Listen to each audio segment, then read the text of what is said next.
Strong looks different for each of us, and it's time to put focus on our unique journeys that get us there.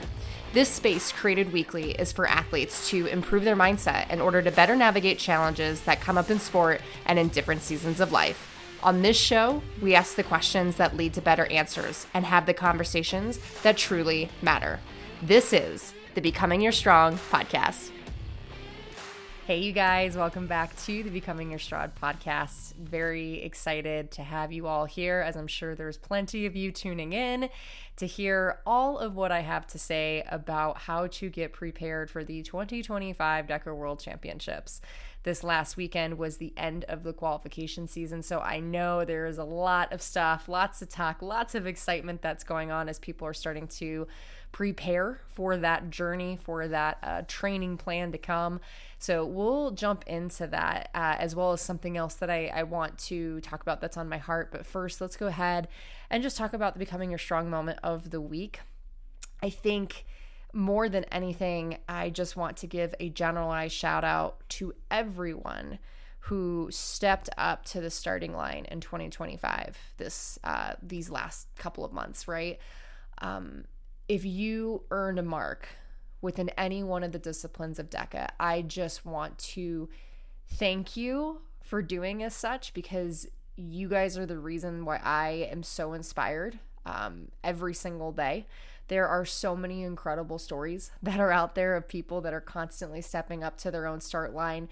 And whether it takes them a couple minutes to finish a race or it takes them all dang day, like they are doing it for themselves to become a better person on the other side of it. And so I just want to congratulate every single one of you who just took the courage and the bravery to do that. You guys have all gotten better in more than one way. And so just please take the opportunity to pat yourself on the back and to really reflect on who you started this season out as and who you are now as a byproduct of that. And just be really proud of that, of all that you accomplished.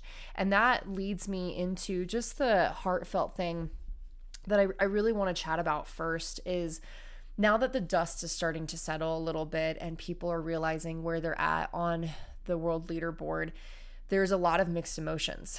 You have the people that are incredibly excited about the fact that they're qualifying for multiple races, they're punching their tickets.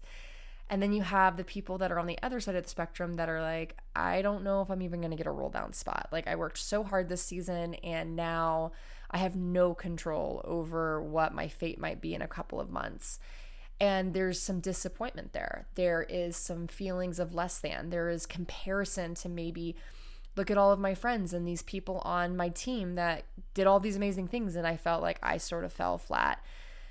And so I just want to take a moment to address both sides of the room, because they both are completely validated in how they feel and what they're about to navigate emotionally in just the next couple of months. And so for those of you that are on the side of the spectrum of, I feel like I didn't do enough, or I feel inadequate, please know that your feelings are totally validated in that.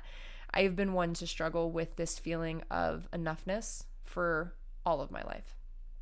And I just want to share that it is okay to be disappointed. It is okay to not be okay. It means that you care. It means that you are so lucky in this lifetime to have something that you genuinely care about, that you truly believe in yourself, that you could do this. It just hasn't panned out for you just quite yet, right? Like I mentioned in the beginning, take a moment to just look at where you started. Maybe you rewind to your very first DEKA race ever. Maybe you rewind to just even a couple months ago, the beginning of the season. Think about all that you accomplished. Think about some of those goals that you were like, gosh, it'd be really cool if I did this, or it'd be really cool if one day I could feel like this. I'd have to imagine that there's at least one thing that you did this season that you have not given yourself credit for. There's probably actually multiple things that you've done this season that you haven't given yourself credit for. The person that started this season would kill to be in your shoes. I actually shared this with one of my athletes. She was like, I'm really bummed that I missed elite individual this year. That was one of my goals, and I'm disappointed that I didn't do it. And I was like, okay, You shot for something that we knew was going to be a tough ride, but you ended up within the top 30 times in the entire world, which is probably 30 to 40 spots closer than you were last year. How freaking amazing is that? You've set world records this year. You've been on podiums this year. Don't forget all of the things that you've also done, even though maybe that in this present moment, this one thing didn't pan out. And it's not just about, again, the PRs, the podiums, those things, right? Again, how are you proud of just yourself? Like the person that you have genuinely become, how you've changed, how you've evolved. I got to imagine that there's a person in there that's a fighter, that's gritty, that has some sort of belief, some built trust within oneself that maybe wasn't present before. Think about those things. Go back and think about your why. Why did you do this in the first place? Why did you start? My guess is because there was something in you that's like, I just love the challenge. I love this feeling of pushing to my limits. I love knowing that I have so far to go. And it's not the time frame in which you go a certain distance. It's just the fact that you're constantly committing to yourself that you're going to show up no matter what the results are, knowing that down the road, you're going to see so much progress that one day you're going to look back and be like, look at this incredible journey that I've been on. So go back and think of those things. And I'd also say, think about the timing in your life right now. Think about the trust component of that. Can you find that trust within the universe, with whatever it is that you believe in, a higher power of some sort? Can you trust in the timing of your life and in the ways that it's showing up for you right now? Just because this specific outcome hasn't showed up for you right now doesn't mean that it's never going to. It just means that your journey of getting there is going to look a little different. And that's also not bad. The journey that you'll take to get there will not only prepare you for what you're going to experience, but it's going to give you everything that you need. In life, we don't always get what we want, but we absolutely get what we need. So think about that. I might not have gotten what I want, but what I need is this. And now I have this amazing gift, this incredible opportunity to improve in XYZ ways that if I was just given what I wanted, I might not have fully realized that. Wow, isn't that such a gift that I have that piece of information now? So how can you find trust within the timing of where you're at in life right now? And that it's okay that maybe you're not the athlete that you thought you were going to be at the end of the year. That's okay. But you have to remember that there's so much more waiting for you. You just got to look for the lessons that life is trying to teach you, and I promise you, you will get there. Now, for the people that are about to jump full swing into a build for World Championships, I am going to encourage you to think about this very seriously. Who do you want to show up on the start line as? And to follow up to that, who do you also want to be when you cross the finish line? I don't think that those are necessarily two different people, but we all know what happens during a race. You get tugged and pushed and challenged in ways that it's brutal, right? So think about that person that starts the race and think about the person that finishes the race. How do you want to feel? How do you want to show up? How do you want to act? Notice I'm not saying anything about results.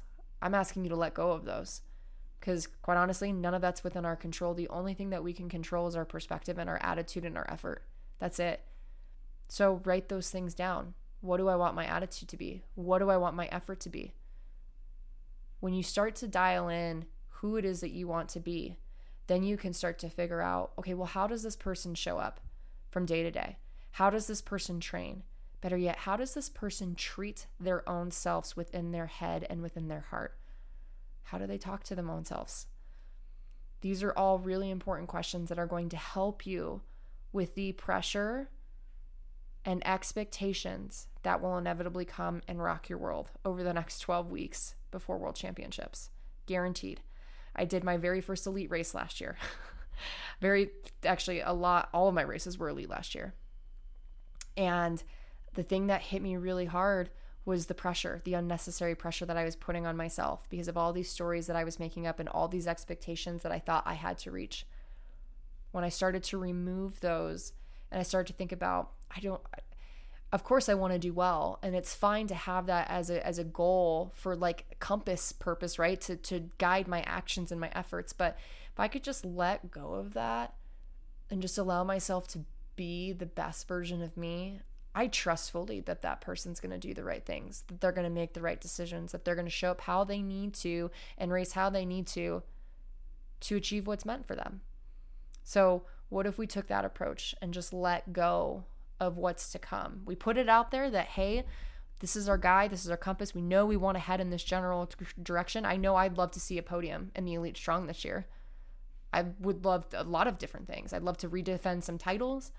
I'll put those out there so that I can focus my efforts. But guys, I'm really buckling down on being the person that I want to be, of being the best version of myself that I want to be. And a lot of my training is going to be devoted to the mental and the emotional aspect of this all. And that is going to lead us into the overall kind of meat and potatoes of the podcast today.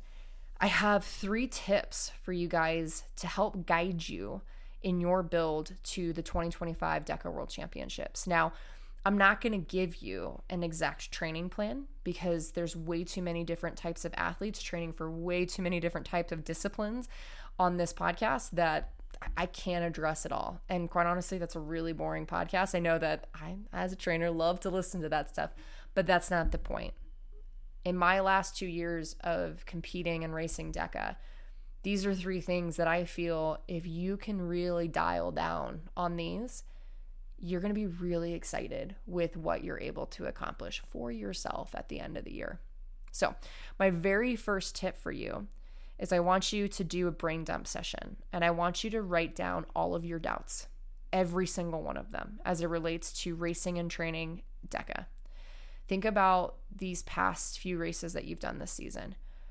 What are things that made you really nervous? What were the things that kept cycling over and over, kept ruminating in your head that you were like, oh my gosh, I am freaking out. Like, I know this is going to be terrible, or I don't think that I can do this. I'm questioning my ability.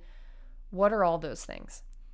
Forward think into World Championships and think about if you were to race tomorrow at World Championships, what are all the doubts that would flood your brain? Every single one of them goes here. There's no right or wrong answer. Write those down. And now what you have is all the answers to the test. Your goal over the next 10 to 12 weeks is to find ways to tackle those doubts in whatever way that you can. Maybe that is putting together a training plan that tackles some of those physical things that you're nervous about. Maybe it's putting together like a mental personal growth plan. Whatever it is, those doubts are the voices in your head. Those are the things that are keeping you from seeking your potential. If we can stop feeding those doubts with, yeah, you're right, and start showing them the truth, the proof in the pudding of just how capable we are, week over week, we're going to get stronger. We're going to become more and more confident, right? So that would be my number one thing is if you're thinking, okay, well, how am I going to approach training? How am I going to approach just making the most of these next 10 to 12 weeks? I would start there. Figure out what your doubts are and put a plan in place that helps with that. I know that there's certain stations that I'm like, these are my doubtful stations, that if I every single week touch on them once, there's no way that in 10 to 12 weeks I won't see progress, that I won't feel more confident in my abilities there. Okay. The second tip that I have is to commit to time working on your mental state. I already talked about this a little bit in tip 1, but if there's anything that I've learned, this race is like 99.9% mental. I know that sounds ridiculous because all you feel is your heart rate shoot through the roof, your legs are about to fall off, you think you might get dizzy and pass out. But a lot of this also has to do with the voices in your head, with the stories that you're telling yourself, with the perceived effort, with your perception of how the race is going, with forward thinking of what's coming next and thinking, oh my gosh, this is going to be so hard, right? I can't believe I have this much left. I don't know if I can go on. We've all been there. We've all been there, right? So how can you commit over the next 10 to 12 weeks to working on your mental state? Training is one great place to do that, but it is not the only place to do that. I am doubling down on my efforts of what's going on inside of my head for the rest of this year. And that's going to be in forms of reading books, actually doing like work, putting pen to paper and writing down some of these things that I'm doing within these books that I've committed myself to, getting a part of small private mentorship groups where we're talking with a mental performance coach and really hashing out how we as athletes can help support each other, but most importantly, support our own selves when it's time to. There's a lot of different things that I've started to put into place to just help me really feel good about where I'm at mentally. I want to be able to walk into those doors and enjoy the nerves, enjoy like this is what I've been working for all season. I want to be able to step up to the starting line and just feel at peace, knowing that something's going to happen. I'm going to finish the race. What place it is, I don't know. It's not my job to know. It's just my job to enjoy the process of doing that. And when I'm in that space of gratitude, when I'm in that space of joy, when I'm in that space of excitement, that to me is the winning recipe right there, for sure. So how can you take the time to focus on the most important part of this prep, which is the mental state? The last tip that I will give to you is to dig into community. I think one of the most simple examples of this is, as of recently, I've been doing some of my DEKA classes that I've been programming for at Pursuit, and I'll just jump in with the class and start working out with them.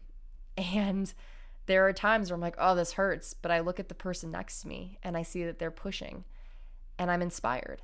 I also see that this person's trying to compete with me. Oh, let's compete back in a very healthy way, of course, right? But it just has become very apparent to me that I will push harder for a lot of other things, or for when other people are around, for that matter. I will push harder when others are watching. I will push harder when I feel like I'm not alone, when I feel like there is just energy in the room and we're all going to the well together. I will push harder for that, right? There is comfort in knowing, like in the race weekends that I've had this past season, where I'm getting ready to do a big race, and I know there's a lot of people stepping up to do their big race, maybe at the same moment that I am, and there's just comfort in knowing that I'm not alone, that we're doing this together, that this is a journey that is best done in tandem with other people, not just trying to figure it out all by yourself. There's so much to be gained, not just from a physical standpoint and pushing yourself more, but from a mental standpoint, how people are going to support you, how you emotionally feel a part of something greater and bigger than yourself. That is special, and that is going to make the process also so much more enjoyable. It's one of the reasons that I hired Kevin as my coach, is I needed that someone. For me, the community was not a huge group of people. It was just the one. I wanted someone to be there for me. I wanted someone to understand, make me feel seen, make me feel heard, and push me in ways that I never thought were possible. Now that I've had that great coaching, now I can lean into some of these other things, right? Of being able to pass these things down to some of my athletes, being a part of this community that I've built at Pursuit, like leaning into the underdog team that I'm a part of, allowing for those things to really work for me rather than against me. So maybe this is your opportunity to stop doing things alone. Whether it's, hey, I've already got online programming, I'm working with a trainer, doesn't mean you have to go and do all these workouts by yourself. Go when there's another class going. Like, link up with other people that you may be training with or that you know of that have similar goals. Like, go to the gym with them. Schedule time with them once a week to just not do shit alone. Trust me, that will go a long way. Like, when Dave and I work out, oh my gosh, it's so much more fun. So much more fun, right? And you're less willing to give up on yourself when things start to get a little nasty. Maybe this is a call for you need a trainer. You need someone to hold you accountable. You need just that feeling of, I will work hard for someone else when they're expecting me to show up or when I want to make them proud. Not always the healthiest of mindsets. I don't want to sit there and say that you need a coach in order to be successful, but there is something about the success. There's just something about it when you have a coach, when you have someone that's there in your corner with you. So with that being said, those are the top 3 tips that I would give to you. And if any one of those resonate with you really hard, take action on it today. Take action on it right now. If you're finding that you are just filled with all these doubts, stop the podcast and write down all these things and go into that flow state to find the answers that you need to find. If you feel like your mental state is just all over the place and that you can't trust yourself at all, go and ask for book recommendations. Start looking up different podcasts. Like, start figuring out what you can do right now to start putting some of those voices at ease. If you're looking for community, if you're looking for a coach, start looking for that. Start looking for the people that you really genuinely jive with, that you feel like, if I was a part of that, I would enjoy this so much more. And I feel like I would just become a better person by being alongside these incredible athletes, right? And I will always extend out the invitation. You can go to the show notes, fill out an interest form. If you feel connected to me, I have probably 2 spots left that before I hit my capacity. I just had a lot of people over the weekend ask to start working with me, and I would love to work with everyone, but I don't have the availability to, right? So if you're like, I really feel connected to you, please go to the show notes, find the interest form, and send me something so that way we can get on a call and talk about what works for you. But other than that, guys, thank you so much for showing up for you today. I'm so excited for you and what's to come in these next 10 to 12 weeks. Promise me that you will find time to enjoy this. What a gift it is that we get to do this, that we get to commit to ourselves to doing something that we absolutely love. Never forget that. This isn't life or death. This just happens to bring us a whole lot of life. I'll see you guys next week for another episode.